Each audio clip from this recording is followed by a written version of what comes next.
आज हम फिर बाबू आप लोगों के लिए ये संस्कृत का जो 2025 का पेपर हुआ है उसको मैं सॉल्व करूंगा, जो कि इस पेपर से आप लोग रिलेटेड क्वेश्चन बनेंगे और पेपर में हम कैसे बैठेंगे कैसे करेंगे ये संस्कृत के पेपर में हम जानेंगे।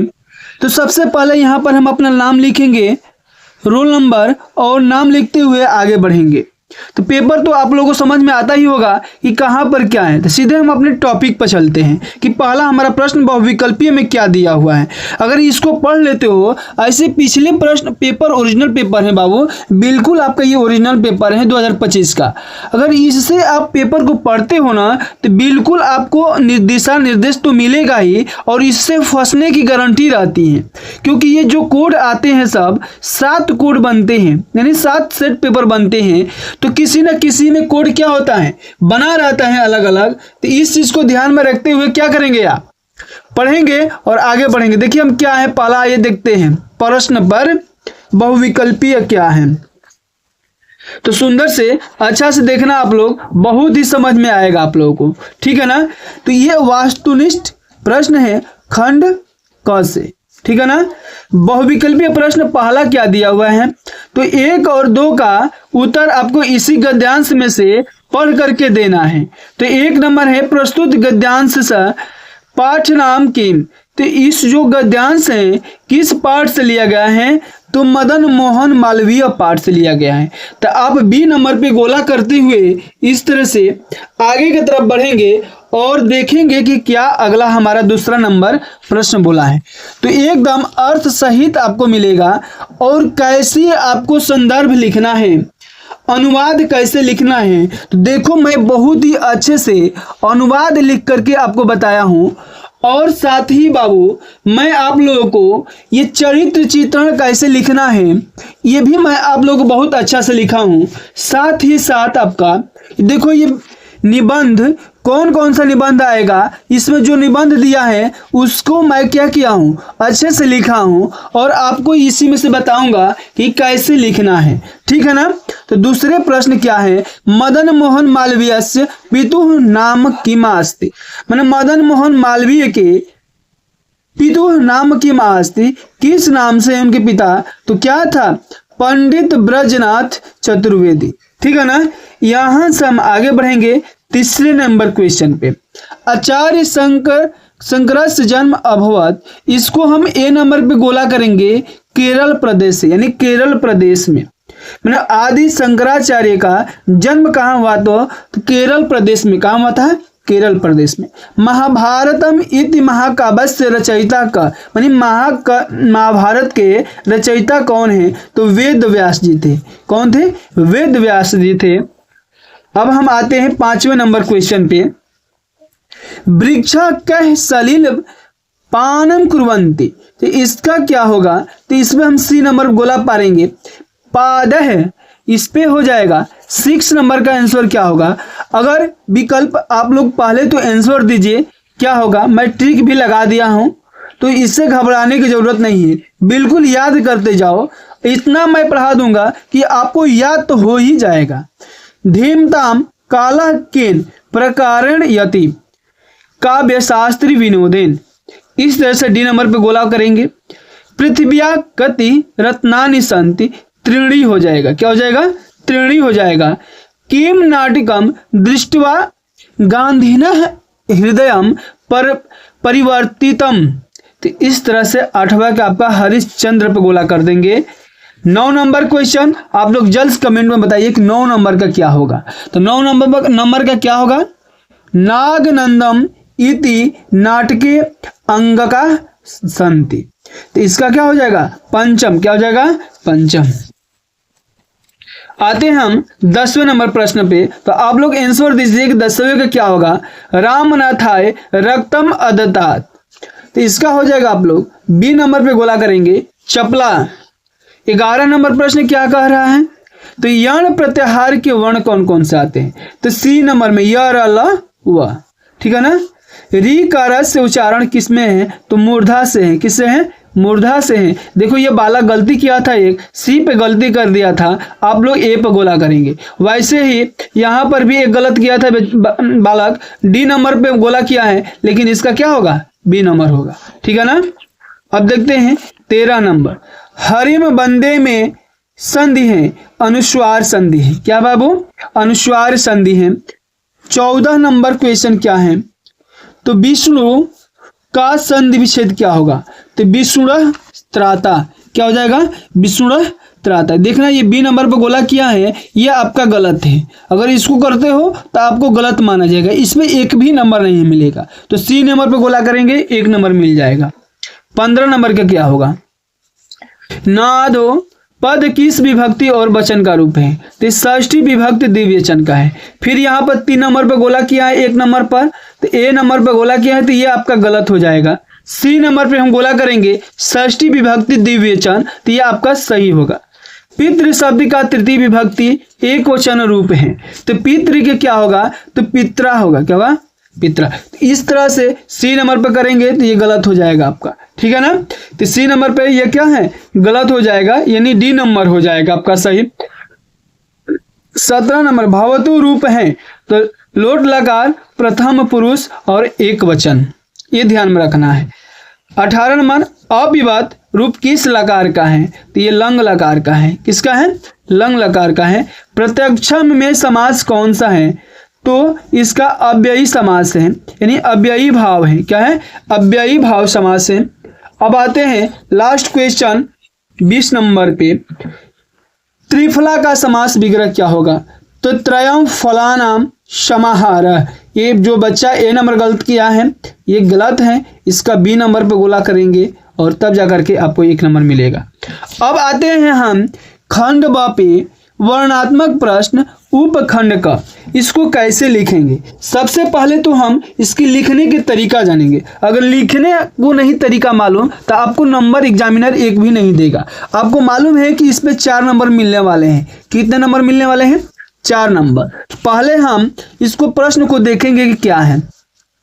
निम्नलिखित गद्यांशों में से किसी एक गद्यांश का हिंदी में अनुवाद कर देना है। जो क और ख दिया है बाबू, इसमें से किसी एक को आप अगर कर देते हो, संधि में गद्यांश को अनुवाद कर देते हो, तो आपको 4 नंबर मिल जाएंगे। इस पे एक भी नंबर कटते नहीं है। और कैसे नहीं कटेंगे, देखो अगर आप ऐसे लिख देते हो तो एक भी नंबर नहीं कटेंगे। सबसे पहले हम अपने पेज पर हाशिया खींचते हुए खंड ब हेडिंग डालेंगे ब्लैक पेन से, वर्णात्मक प्रश्न लिखेंगे ब्लैक प्रश्न, प्रश्नोत्तर संख्या पहला लिखेंगे। पहला के कौन सा लिख रहे हो, तो क नंबर, तो ऐसे क नंबर पे लगाएंगे। हिंदी अनुवाद यहाँ पर लिखेंगे हम इसको, यानी हेडिंग हम हिंदी अनुवाद अच्छा से देंगे, ब्लैक पेन से देना है आपको। इसमें क्या लिखना है, तो देखो बोला है जैसे महाकवि कालिदास संस्कृत कवि नाम मुकुटमणि अस्ति, यानी जो महाकवि कालिदास संस्कृत में मुकुटमणि है। क्या है, मुकुटमणि है। अब देखो, न केवलम भारत देशस्य अपितु समग्र विश्वस्य उत्कृष्ट विशुष एकत्वो अस्ति। बोल रहे हैं कि नहीं केवल विश्व, भारत में ही नहीं पूरे संपूर्ण विश्व में कि उत्कृष्ट कवियों में से एक है। कौन है जी, कवि कालिदास। उसके बाद क्या बोला है, तस्य वधा कीर्ति कौमुदी देश देशांतरेषु प्रसिद्धास्ते।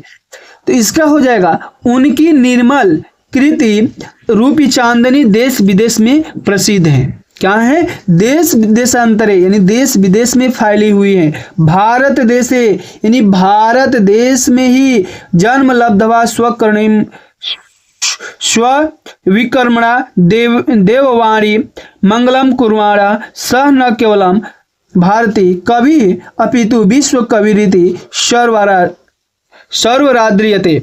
इसको हम कैसे लिखेंगे, तो भारत देश में जन्म लेकर, कौन, कवि कालिदास भारत में जन्म लेकर के अपने किए कर्मों से देववाणी को सुशोभित करते हैं। अपने वाणी को क्या करते हैं, सुशोभित करते हैं। बल्कि विश्व में कवि के रूप में आदरणीय भी है। और विश्व में क्या है बाबू, कवि के रूप में आदरणीय भी है। ऐसे दूसरे का अगर करते हो तो आपको 4 नंबर मिलेगा। पाठ का केवल सारांश लिखना है। क्या लिखना है? सारांश। विश्व कवि कालिदास, कवि रविंद्र पर, लोकमान्य तिलक पर, दीनबंधु ज्योतिबा फुले। तो मैं ये पाठ का सारांश एक छोटा सा वीडियो मैं पहले पढ़ा चुका हूँ। आप लोग जा करके मेरे चैनल पर जाइए और उसमें देखिए पाठ का सारांश मैं पढ़ा चुका हूँ। आप लोग वहाँ से जा करके इन तीनों में से किसी एक पर आप जा करके लिख सकते हैं, ठीक है ना। क्योंकि मैं ये नहीं बता रहा हूँ बाबू कि वीडियो ज़्यादा लंबी हो जाएगी, ठीक है ना। जो मैं पढ़ा दिया हूँ तो बिल्कुल उसको मैं छोड़ दिया हूँ। निम्नलिखित में से किसी एक श्लोक की हिंदी में व्याख्या कीजिए। तो श्लोक भी इन दोनों को मैं बता दिया हूँ कैसे लिखना है। आप जाइए और श्लोक और ये इस पहली बात ये ध्यान सुनो, ये जो गद्यांश है इस गद्यांश में मैं 10 गद्यांश और श्लोक और यहाँ पर सूक्ति दिया हुआ है। इन तीनों को मैं वीडियो एक PDF के अनुसार एक ही वीडियो में कंप्लीट करा दिया हूँ, जो कि आपको उससे बाहर पेपर में आएगा ही नहीं। 2026 के पेपर में इससे बाहर आएगा नहीं। अगर उसको पढ़ देते हो उस PDF को तो आपको बिल्कुल आपको एकदम 70 में 70 मिलने वाले हैं। यानी टोटल ये 3 नंबर यहाँ से और 4 नंबर 7 नंबर और 4 11 नंबर 4 15 नंबर, यानी 15 नंबर आपको क्लियर हो जाएंगे सूक्ति, गद्यांश और श्लोक से। अब देखते हैं निम्नलिखित में से श्लोक का अर्थ संस्कृत में लिखना है। ये भी 4 नंबर यानी 20-25 नंबर आपको तो एक ही वीडियो से कंप्लीट हो जाएगा। तो आप जा करके वीडियो देखो और वीडियो देखना कभी मत भूलना। अगर भूलते हो तो पक्का आप 20 नंबर खो जाओगे। तब मत कहना कि सर आप तो बताए ही नहीं। आते हैं हम ख नंबर क्वेश्चन पर। निम्नलिखित में से किसी एक प्रश्न का उत्तर संस्कृत में देना है। तो किसी एक प्रश्न का ही देना है उत्तर। मैं तीनों का लिख दिया हूं। गाइल्स कह आसित, गाइल्स कौन था? गाइल्स एक अंग्रेजा लेखक आसित। सुमेधा कस्य तनया आसित, सुमेधा दधिये ऋषे तनया आसित। भोजस्य कपाले का प्रविष्ट, भोजस्य कपाले कृमि प्रविष्ट। इस तरह से हम क्या करेंगे? ख नंबर का उत्तर देंगे। 7वें का क का हम देंगे तो 2 नंबर मिलेगा। बोला है कि एक निर्देश विभक्ति का नाम लिखना है। हस्तेन का क्या है? जो रेखा खींचा हुआ है, तृतीय विभक्ति है। कौन सा है? तृतीय विभक्ति। भिक्षुकाय कौन सा है? संप्रदान कारक है, चतुर्थी विभक्ति है। वृक्षात में क्या है? आपादान कारक है, पंचमी विभक्ति है, ठीक है ना। अब देख ये दिया है ख नंबर कि निम्नलिखित में से किसी एक पद का प्रत्यय लिखना है। दातुम का प्रत्यय क्या होगा? तुमुन। पठित्वा का त्वा, कमिनः का अनियर। इस तरह से करेंगे 2-2 नंबर मिलते जाएंगे। अब चीज क्या ध्यान देना है कि आपको सबसे पहले इस चीज को हम कैसे करेंगे। 10 नंबर यानी देखो वीडियो लंबी नहीं हो क्योंकि आपको मैं पढ़ा चुका हूँ। निबंध भी बहुत ही पहले, आज भी मैं बताऊंगा। विद्या और सदाचार और परोपकार तीनों हमारा फंसा हुआ है। देखो मैं बहुत ही अच्छे से लिखा हूं। विद्या पर निबंध हम कैसे लिखेंगे? तो विद्या पर कैसे लिखें? अस्मिन संसार विद्या सर्व प्रधानम धनम अस्ति। दूसरे लाइन में लिखेंगे विद्या धनम चरो अपि, चरो यूं तुम न शक्तोनोत नृपः अपहर्तु न शक्तोनोत। इस तरह से लिखेंगे तो आपको तो नंबर मिलेगा और क्या होगा? मिलने का मजा भी आएगा।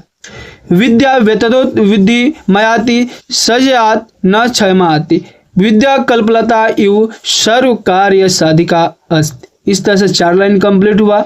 5वें लाइन देखो क्या है? विद्या माता एवं रक्षति पितु इव हिते, नियुंगते कांता एवं खेदम अपनीयति। विद्या सर्व सुखनाम परम करणम अस्ति, विद्या विनयम ददाति विनयात पत्रायाः धनम धना धर्म तथा सुखम प्रप्नोति मनुष्य। इस तरह से आप 7 नंबर कंप्लीट करते हैं।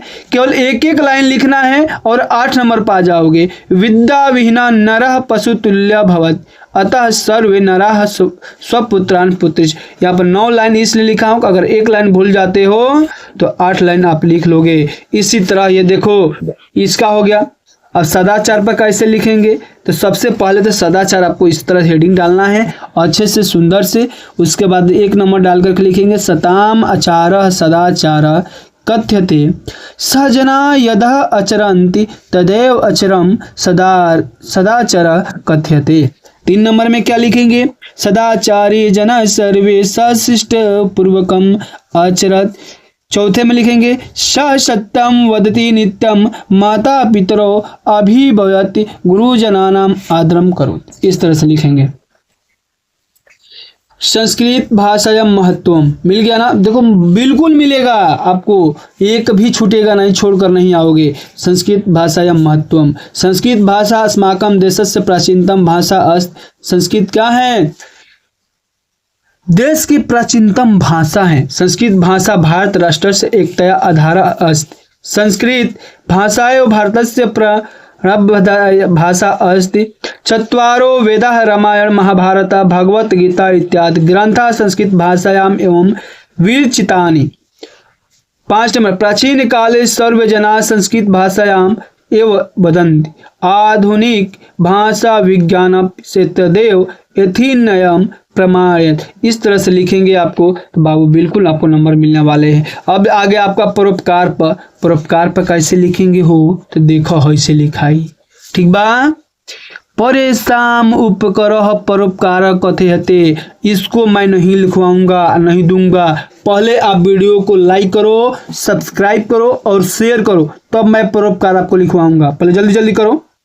अब देखो किन्हीं 2 पदों को संस्कृत में वाक्य में प्रयोग कर दोगे तो आपको 4 नंबर मिलने वाला है। इस तरह से टोटल आपको 70 नंबर का पेपर हम हल करा दिए और वीडियो को आप लोग शेयर नहीं किए, लाइक तक नहीं दबाए। और टीचर का यही एक आप लोगों का गुरु दक्षिणा है कि एक कम से कम लाइक और 1 कमेंट करो, 1 शेयर कर दो, 3 करो। अगर कमेंट में ये बताओ कि आपको किस चीज़ में विषय में दिक्कत है, उस पर मैं टॉपिक पर वीडियो बनाऊंगा। ठीक है दोस्तों, जय हिंद जय भारत।